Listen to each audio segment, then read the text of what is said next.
Where are gold and stocks headed? This is probably the question that most people are wondering about right now. Here to talk about the major forces and investment trends that you should be following is Lyn Alden, founder of Lyn Alden Investment Strategy. Lyn, it's a pleasure to have you on the show. Welcome to Kitco. Hey, thanks for having me. I've enjoyed a lot of your interviews. Thanks, Lyn. We're a big fan of your work too. Now, I'm going to start with the question that I get asked the most from viewers and people I know, which is, are we going to see another stock market crash anytime soon? I think there's the rising probability for one. So we've had a really strong rally from the March bottom. Starting around June, I began to get a little bit more defensive because we had some overbought indicators, and we saw kind of a partial consolidation and correction there. Many value stocks still haven't made it up past that June peak, whereas the growth stocks, the tech stocks, have since rallied to new highs. So we've seen really bullish action among tech stocks recently, and we're kind of triggering a lot of overbought signals here. Today we had some pullback in Apple and Tesla, which were kind of leading that charge. And so overall, I think we're kind of seeing a higher probability that we're kind of due for a correction. So if I understand correctly, what you're saying is the markets as a whole are really being driven up by a few stocks, and that fundamentals aren't really supporting this rally that we're seeing. Is that correct? Yeah, we've had kind of a deteriorating breadth. So the really kind of the top mega cap companies have pulled up the index. And if you look at kind of is it fundamentals or is it valuation? Some companies obviously are both their fundamentals and their valuations benefiting. Whereas, for example, if you look at Apple, they've been actually pretty flat over the past several years in terms of fundamentals. They're doing fine, but it's not as though that their revenue and earnings and everything went parabolic. It's mainly that their valuation went parabolic in recent months. Okay. Is that mostly just driven by sentiment? If you think that their revenue and their earnings haven't really caught up with their valuation growth, what's really driving this uptick in their prices? I think a lot of it's sentiment. Investors are in a pretty difficult position this year because, on one hand, a lot of businesses were impaired by all of the, the pandemic, the shutdowns around the pandemic and things like that. On the other hand, interest rates are so low. So bond yields aren't even keeping up with expected inflation rates. For example, we've had historically low interest rates.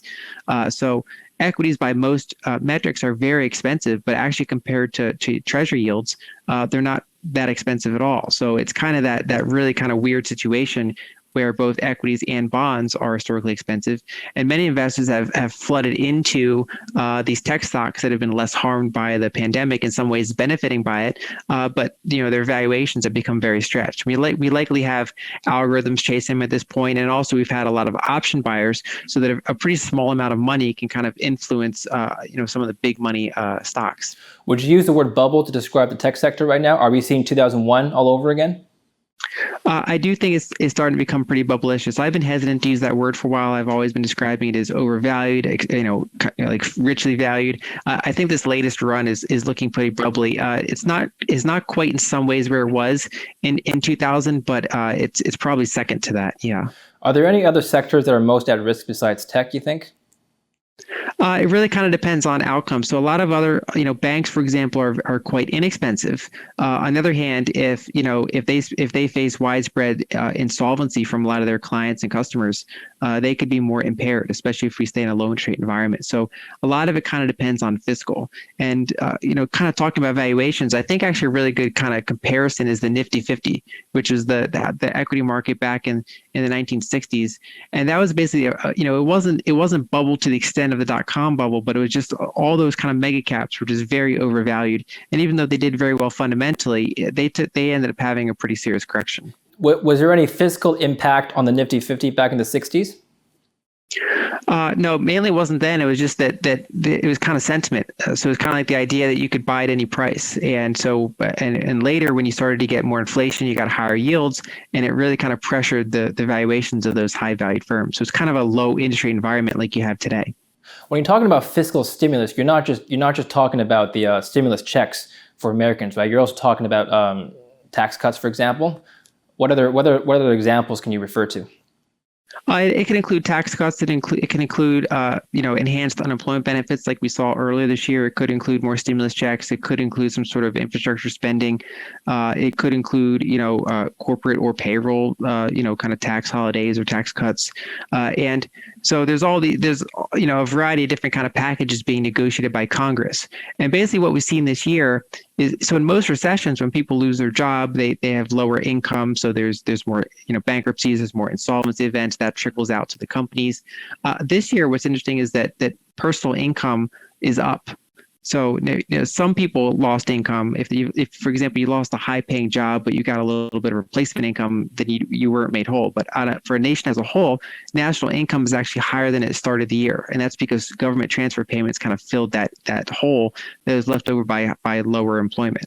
And so far, we actually haven't seen a lot of the insolvency events that normally play out this far into a recession.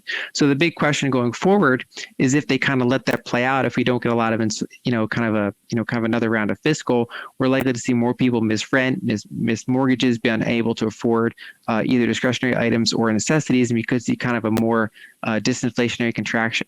On the other hand, if they do another round of fiscal, we're kind of back to where we were kind of earlier this year. Yeah, but Lyn, who's going to be paying for this fiscal stimulus? How is Congress going to be able to afford this? We're already, neck high in debt. We've already seen monetary stimulus. Where's money going to come from? Unfortunately, probably the Federal Reserve.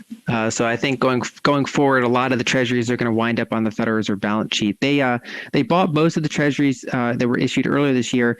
They've been trying to taper their treasury purchases, and they've been successful in that so far because this fiscal stimulus has kind of tapered away. But I think if they do another round of fiscal stimulus, we're probably going to end up seeing the Fed kind of uptick their treasury purchases with kind of newly created bank reserves. Okay. How do you think the outcome of the elections, either way, Democrat or Republican, would influence the direction of fiscal stimulus going into 2021?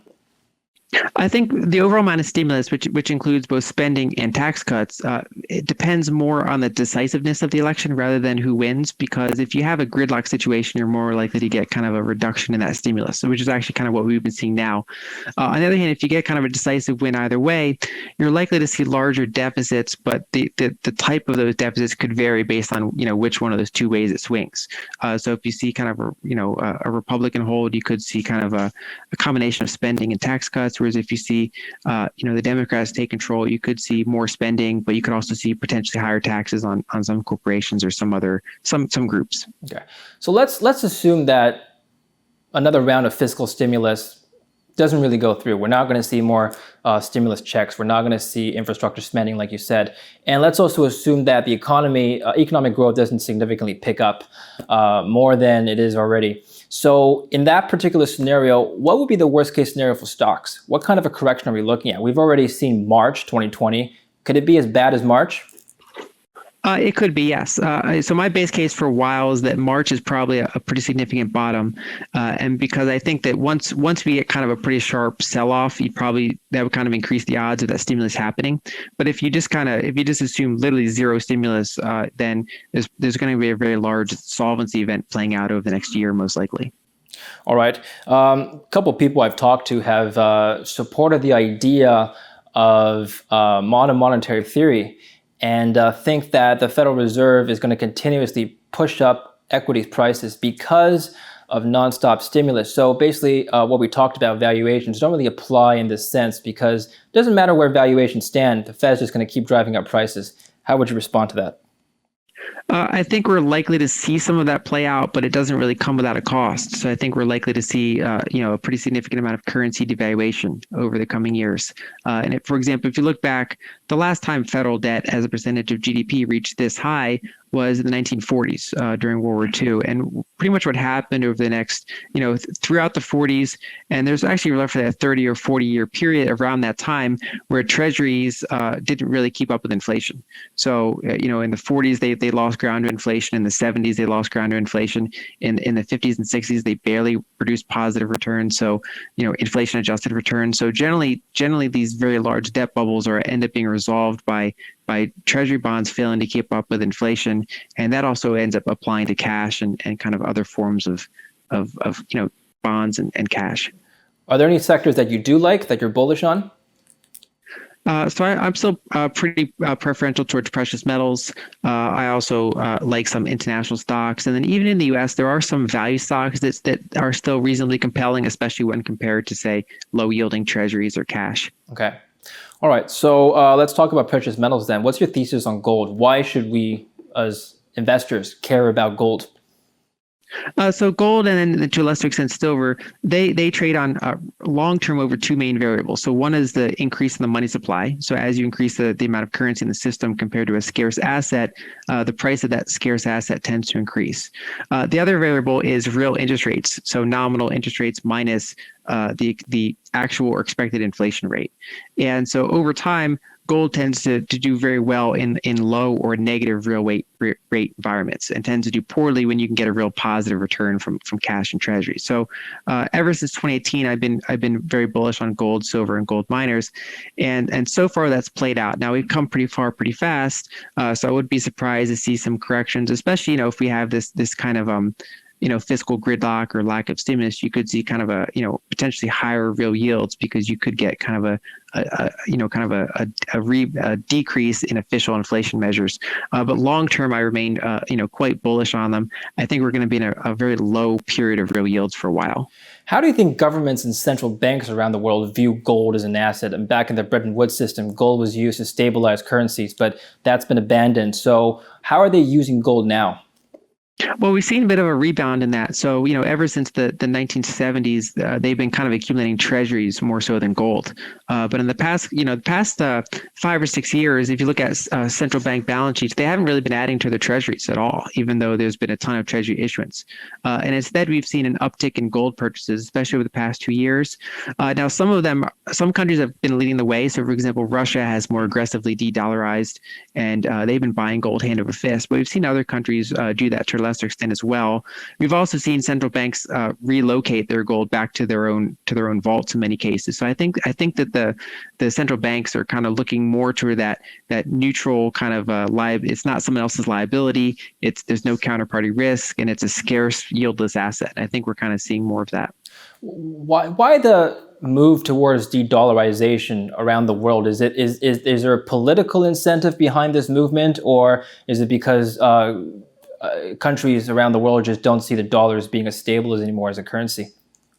I think a little bit of both. So on one hand, it's actually been a really extraordinarily run, the fact that the US dollar has been able to be priced for pretty much all commodities worldwide for this many decades.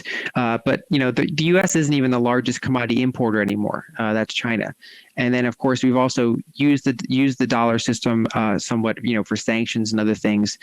So, especially by countries that have either been sanctioned or that are at heightened risk of being sanctioned, they're the ones that have had more incentive to really kind of de-dollarize quicker. But then, even among other areas, we've seen kind of interest in pricing oil and euros. We've seen kind of a shift towards that more multipolar world rather than that really dollar-centric world. Do you think the tensions with China have anything to do with this?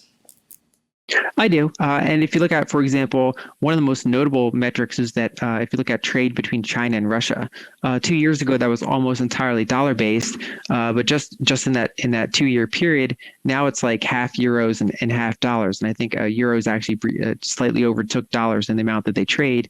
And that probably includes energy, because, China is such a large energy importer and Russia is a sizable exporter. So I do think that nations that have not on friendly terms with the U.S. are kind of more incentivized to do that kind of de-dollarization. Okay. All right, let's move on to emerging markets now. I know you're bullish on the EM space. I just want to show the viewers this chart here. Year to date, the Vanguard Emerging Markets ETF has underperformed the S&P 500 index, but you're saying that this is mainly due to a few strong stocks domestically. It has nothing to do with the broad index as a whole. Is that correct? Yeah, if you look at emerging markets compared to foreign developed markets, emerging markets have slightly outperformed year to date. And if you look at emerging markets compared to the equal weight S&P 500, it's actually roughly equal. And emerging markets are percent or so ahead. So it's really kind of the top 5, 6, 7 U.S. stocks. A lot of these, the Apples, the Amazons, the Teslas. Those are the stocks that have really kind of pulled up the S&P 500 relative to a lot of other global indices. So it's kind of like if you take those 5 stocks out, there's not really a big difference between U.S. stocks and foreign stocks this year. And even in emerging markets, we've seen kind of a strong performance in some of their tech names and kind of weaker performance in the same sectors that are struggling here, like their banks and their energy producers. Do you think emerging markets are struggling more so than domestic markets in terms of rebounding from COVID and the recession that we're seeing? I think so emerging markets are often kind of characterized as one block, but there's so much diversity among different markets. So I think it really kind of comes down to the country level. So we've actually seen, China and other parts of Asia have come back stronger. Russia's held up pretty well because they have so much, kind of currency reserves and other things like that.